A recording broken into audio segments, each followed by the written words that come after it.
여러분, 사람에게 백단이라는 것도 있고 흑단이라는 것도 있어요. 여러분들 그런 거 아시나요? 명상이나 무슨 어떤 수련을 하더라도 단이 생긴다는 그런 말을 한번 들어보신 적이 있으시죠?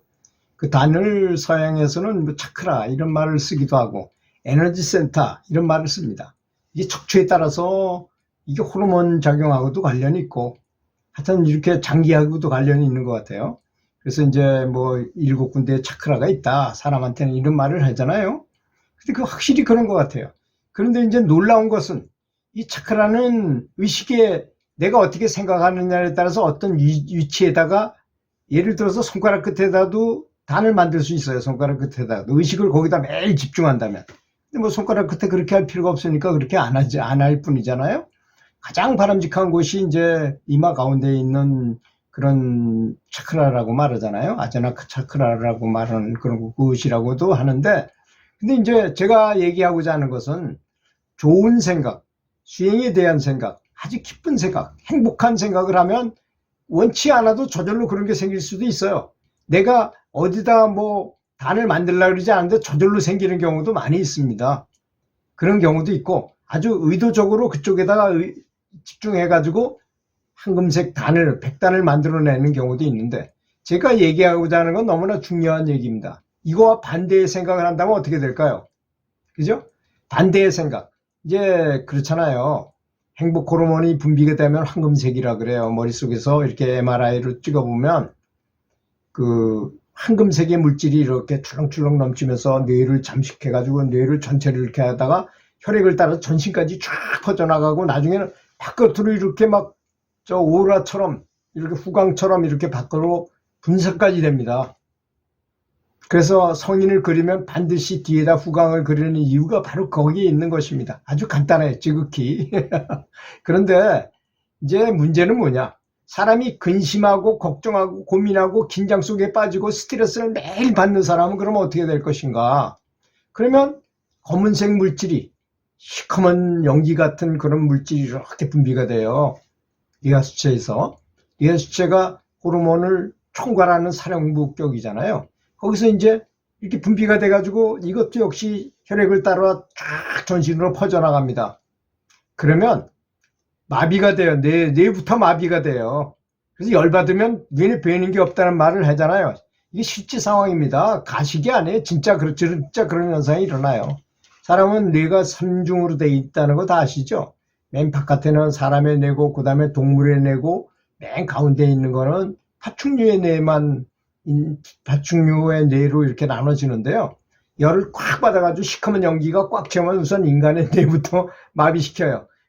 열받으면 도저히 할 수 없는 행동, 욕을 막 한다거나, 막 자기 몸을 던져가지고 자살하는 경우도 있고, 별의별 짓을 다 하게 되는, 그게 바로, 그 다음에 동물의 뇌는 동물적인 뇌까지 딱 마비가 돼버려가지고 움직이지도 못해요. 어떻게 벌써 얼어버리면. 그게 인간이 하는 인간의 그 정서적인 관계죠. 그렇게 되기도 하고. 그 다음에 이제 그것은 그러니까 사람은 누구에게나 다 이렇게 적용되는 상황입니다. 그러다가 그런 것들이 뇌도 마비될 뿐더러 전신으로 쫙 그 시커먼 안개 연기 같은 것들이, 그래서 이제 성경에서 흑암의 세력이라고 한 말을 하는 것은 아마 그걸 보고 말하는 것 같아요. 그 전쟁 호르몬들, 뭐 노르아드레날린 등 해가지고 여러 가지 코티솔이라든지 뭐 여러 가지 그런 전쟁 호르몬들이 있잖아요. 그런 것들이 이렇게 바깥에서 돌아다니다 어떻게 되겠어요?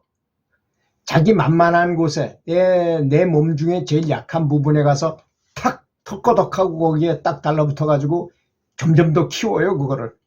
그것이 바로 흑단이라는 것입니다. 그것이 곧 암이 되고 병변이 되는 것입니다.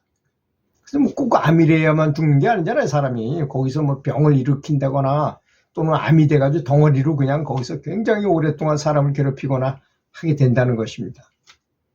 제가 하는 말씀이 어떻습니까? 이거 꼭 수행자만 들어야 될 얘기인가요? 아닙니다. 이게 누구에게나 다 그랬어요. 그래서 뭐 의학계에서 다 알고 있잖아요. 스트레스가 사람을 암을 걸리게 하고, 암 걸린 사람을 다 따져보면요, 사연의 병이라 그래요. 암을. 사연이 없는 사람이 없어요. 아주 기구한 사연이 있습니다. 스트레스 엄청 받을 만한 사연이 있어. 그냥 아무것도 아닌데 암이 걸린 사람은 한 명도 없어요. 절대 암이 걸리지 않는 사람이 있는데 누군지 아세요? 좀 모자란 사람이라거나 또는 조현병에 걸린 사람들은 절대로 암에 안 걸립니다. 왜? 이 사람들은 스트레스가 없거든. 어떤 일이 있어도 스트레스 안 받거든요. 우리도 스트레스 안 받는 사람이 되도록 노력해야 된다는 것이 결론적으로 나오는 말이 되겠죠. 그러다 보니까 그리고 그 위치는 이제 아까 말한 백단은 원하는 곳에 이렇게 여기다가 에너지 센터를 만들어서 이걸 개발시킬 수 있고, 어떤 사람이 에너지 센터를 여기다 해야 되는데 약간 밑에다 했다고 관계가 있을까요? 없을까요? 없습니다. 그거 약간 위에다 해도 관계없어요. 하여튼 그 부분에다만 하면 되는 거니까. 이건 진동체 빛이기 때문에 별 상관이 없습니다. 그 위치. 그런데 예를 들어서 아래에다가 하단전이나 이런 아래에다가 그런 걸 에너지 센터를 건립을 했다. 어떻게 될까요? 제대로 위에 있는 게 좋을 거 아니겠습니까? 그래서 어떤 선지식들은 그래요. 눈썹 아래쪽은 예토고 이 위에가 정토라고 말하는 분이 있어요. 그러니까 위쪽에다가 의식을 두는 것이 더 낫겠죠. 아래에서 저도 이제 하단전 수련을 많이 한 사람입니다. 하단전 수련을 해가지고 굉장한 체험을 많이 했어요, 사실. 근데 어느 날 하단전에다 의식을 두고 집중을 하는데 저절로 위로 올라가는 거야, 이게. 근데 그 사람들은 안 가르쳐줘요, 그 이상은. 중국 기공을 배웠으니까 중국 기공을 더 위 차원을 돈을 내고 배워야만 그걸 가르쳐 주더라고요. 나중에 보니까 이게 다 연결돼 있는 거야. 이 단이라는 게 한 군데 위치한 것이 아니라 다 연결돼 있는 거예요, 이게. 그래서 여기다 집중을 했는데도 불구하고 위로 올라가더라. 에너지가 올라가서 여기서 출렁거리고 있더라. 이런 것도 다 연결돼 있기 때문에 그런 현상이 일어난다는 것입니다. 그리고 호르몬은 이제 아까 얘기한 것처럼 백단은 행복 호르몬이 분비될 때 이제 백단이 만들어지고, 아까 또 얘기한 것처럼 스트레스 받을 때 긴장을 하게 되면 전쟁 호르몬이 계속 뭉쳐가지고 나의 인연 있는 곳에서 병을 일으키게 된다. 이 점을 알아도 굉장히 중요한 말이 아니겠습니까? 그래서 이걸 푸는 방법이 뭐겠습니까? 계속 웃는다거나 계속 우는 거예요. 그래서 스트레스 해소, 카타르시스 하기 위해서 계속 우는 게 더 좋대요. 웃는 것은 성남 파도처럼 엄청나지만 쓰나미는 그건 그냥 한꺼번에 그냥 꽉 쓸어버리잖아요. 쓰나미와 같답니다, 우는 것이. 그래서 다이애나 비가 죽었을 때 국장을 했는데 5일 동안에 조사해 보니까 정신병원에 온 환자가 50%로 줄어들었다는 겁니다. 이건 아주 굉장히 영국 사람들 굉장히 그런 거 조사 철저하게 하잖아요. 왜 그렇습니까? 사람이 울으면요, 정신병원에 갈 만한 우울증 같은 게 다 없어지기 때문이라는 것입니다. 그러다가 이제 어느 시간이 지나니까 또다시 정상으로 회복됐지만, 그 당시에는 정신병원이 환자 수가 절반으로 뚝 떨어지더라는 그 점이 바로 무엇을 말하겠습니까?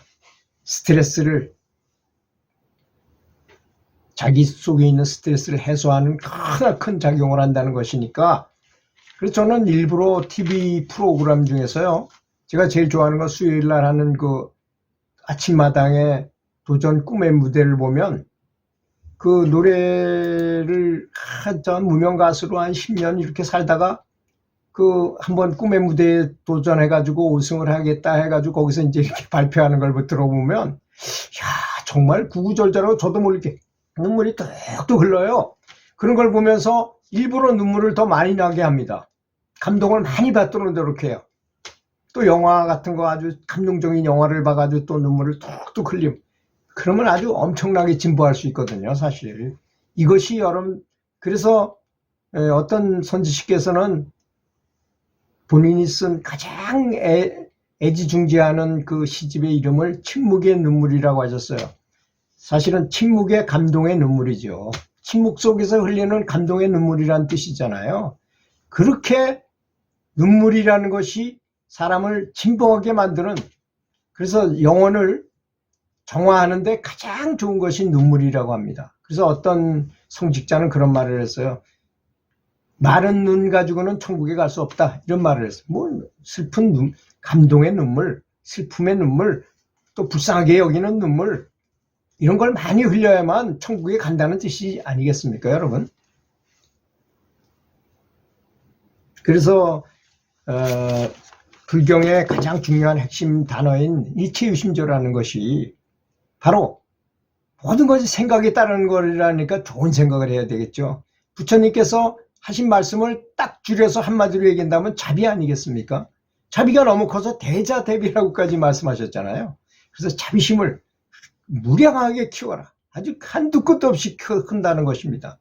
그래서 어떤 선지식이 말씀하시기를 내가 사랑을 너무너무 키웠더니 일상생활을 하는데 4시간이 걸려야만 다시 내려오게 되더라는 것입니다. 그래서 많이 키워야 되는 게 사랑이고 자비인 것입니다. 감사한 마음도 키우고 항상 남이 잘 되도록 하고 하여튼 마음을 아주 자비롭고 크게 키워서 나를 잊고 남들이 잘 되게끔 하는 거를 많이 훈련한다면 부처님께서는 아주 자세하게 말했잖아요. 사무량심을 키우라라고 자비희사라는 뭐 그런 걸 공부 좀 많이 해가지고 또 여러 가지 방법들이 많아요 요새. 그래서 그런 방법을 통해서 자기 자비심, 감사한 마음 이런 걸 참 많이 키우는 것이 바로 수행에 진보되는 길이고 그렇지 않은 욕심을 가지고 명상만 하는 거는요 모래로 밥을 짓는 일입니다. 사실 그것만 가지고 절대로 될 수가 없어요. 구조가 그렇습니다. 원래가 이 구조 우리 영적인 구조가 그렇게 다 한꺼번에 잘 되게 돼 있지 명상만 많이 해가지고 영적 에너지만 모은다고 되는 날 절대로 아니더라 이겁니다. 저는 그걸 많이 체험했어요. 저는 선천적으로 좀 자비심이 부족한 사람이었어요.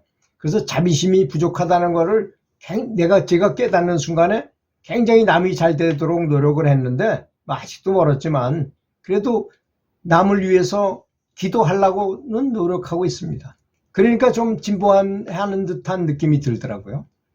긴 시간 제 이 말씀을 들어주셔서 감사합니다.